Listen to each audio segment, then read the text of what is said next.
हरे कृष्णा, राधे राधे। स्वागत है आपका कन्हैया स्टोरी की आध्यात्मिक यात्रा में। आप सभी को शारदीय नवरात्रि की हार्दिक शुभकामनाएं।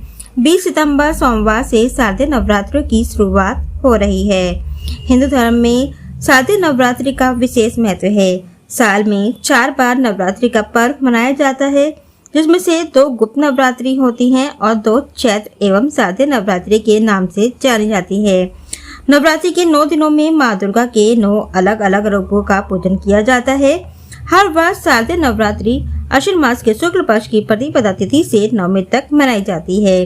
शास्त्रों अनुसार शारदीय नवरात्रि में ही भगवान राम ने माँ शक्ति की आराधना करके लंकापति रावण का वध किया था और यह संदेश दिया था कि बुराई पर हमेशा अच्छाई की ही जीत होती है। तो आज इस वीडियो में हम जानेंगे कि नवरात्रि में माता रानी की पूजा कैसे करें, घट स्थापना कैसे करें और नवरात्रि व्रत में क्या खाएं क्या नहीं। तो आइए जान लेते हैं। शास्त्रों के अनुसार शारदीय नवरात्रि में विधि विधान के साथ माता रानी की पूजा और उपासना करने से जीवन की बाधाएं, रोग और संकट दूर होते हैं तथा घर में सुख समृद्धि का आगमन होता है।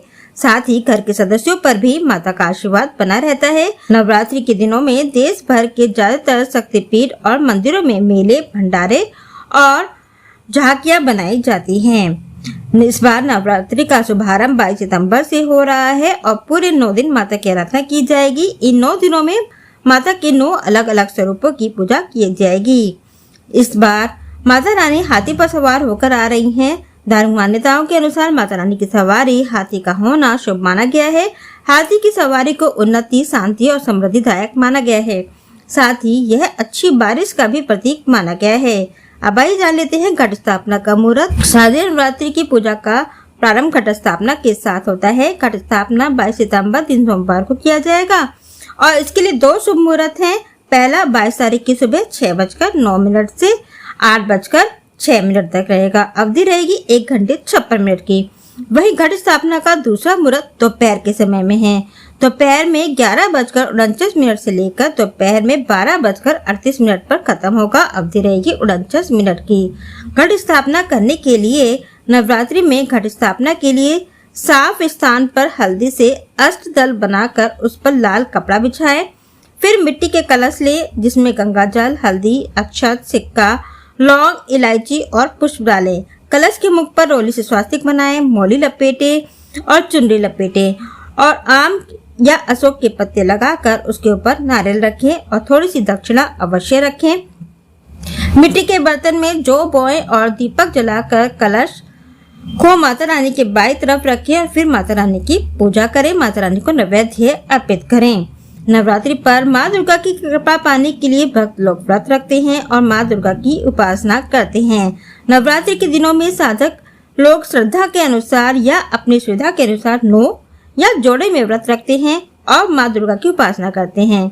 इन दिनों में माँ दुर्गा को प्रसन्न रखने के लिए व्रत रखने के साथ साथ उनकी विशेष पूजा भी की जाती है। अगर आप चाहते हैं कि इस नवरात्रि व्रत में आपसे कोई गलती ना हो और आपकी पूजा सफल और शुभ फलदायक हो, तो आइए जान लेते हैं कि नवरात्रि व्रत में क्या खाना चाहिए और क्या नहीं। पहले जान लेते हैं कि नवरात्रि व्रत में क्या खाना चाहिए।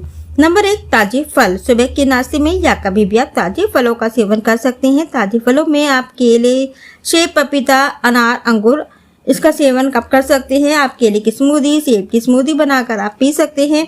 हाइड्रेशन के लिए आप कीवी खा सकते हैं, पर यह ध्यान रखें कीवी जैसे खट्टे फलों का सेवन सीमित मात्रा में ही करें, क्योंकि खाली पेट अधिक खट्टे फल खाने से एसिडिटी की समस्या हो सकती है।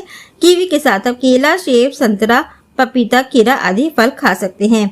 फल स्वाभाविक रूप से शुद्ध और पचाने में आसान और ऊर्जा से भरपूर होते हैं।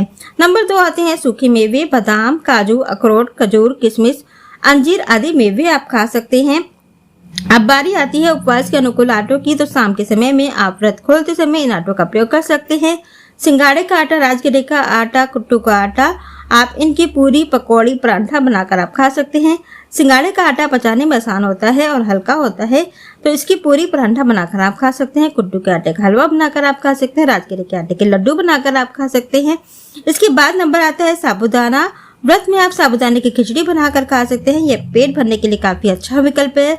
साबूदाने की नमकीन भी बनाकर आप खा सकते हैं।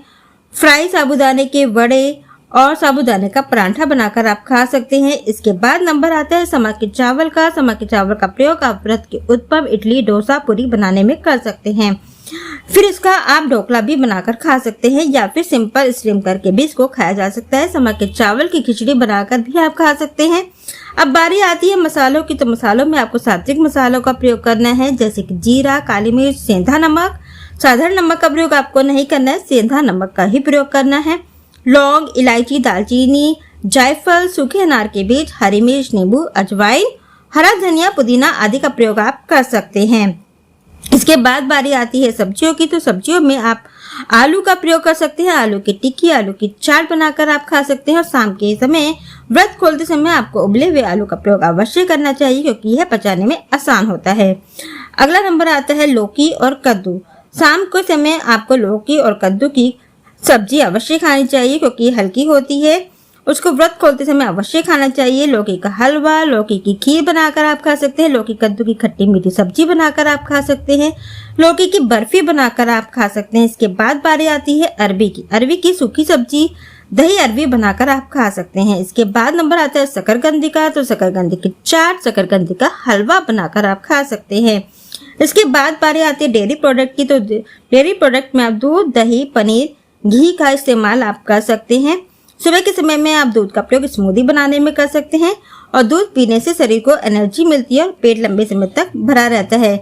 वहीं दही खाने से प्यास कम लगती है और शरीर हाइड्रेट रहता है और पेट भी हल्का रहता है। शाम को व्रत खोलते समय आपको दही या छाछ का प्रयोग अवश्य करना चाहिए, जिससे एसिडिटी की समस्या नहीं होगी। इसके बाद नंबर आता है मखाना। दोपहर के समय में आप मखाने का प्रयोग कर सकते हैं। मखाने को भूनकर या मखाने की खीर बनाकर आप खा सकते हैं। मखाना खाने से पेट लंबे समय तक भरा रहता है। अब बारी आती है पेय पदार्थ की। तो पेय पदार्थ में आप नारियल पानी, कैफीन रहित हर्बल चाय का प्रयोग आप कर सकते हैं। दूध वाली चाय का प्रयोग करने से बचना चाहिए। कॉफी भी नहीं पीना चाहिए। और ताजगी के लिए आप शहद या नींबू पानी का प्रयोग आप कर सकते हैं।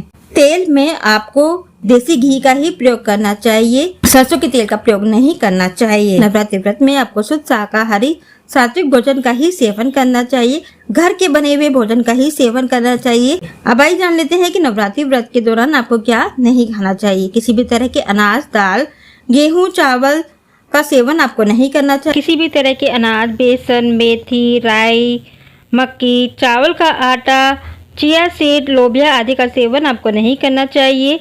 बाजार की आइसक्रीम का भी सेवन आपको नहीं करना चाहिए। लहसुन प्याज का सेवन आपको नहीं करना चाहिए। कटहल का सेवन आपको नहीं करना चाहिए। मांसाहारी अंडे का सेवन आपको नहीं करना चाहिए। किसी भी तरह के नशे, शराब, सिगरेट, तंबाकू आदि का सेवन आपको नहीं करना चाहिए। पैकेट बंद फूड और फास्ट फूड का सेवन आपको नहीं करना चाहिए। चिप्स, बिस्कुट, ऑनलाइन फूड या होटल के खाने का सेवन आपको बिल्कुल नहीं करना चाहिए। साथ ही आपको तली भुने खाने से बचना चाहिए, जैसे कि चिप्स, भुनी हुई मूंगफली, इसको खाने से बचना चाहिए। अगर आपको कोई किडनी से जुड़ी समस्या है तो आपको व्रत नहीं रखना चाहिए। या अगर आपको कोई बीमारी है जैसे कि ब्लड प्रेशर, शुगर, तो आपको समय समय पर कुछ ना कुछ अवश्य ही खाते रहना चाहिए।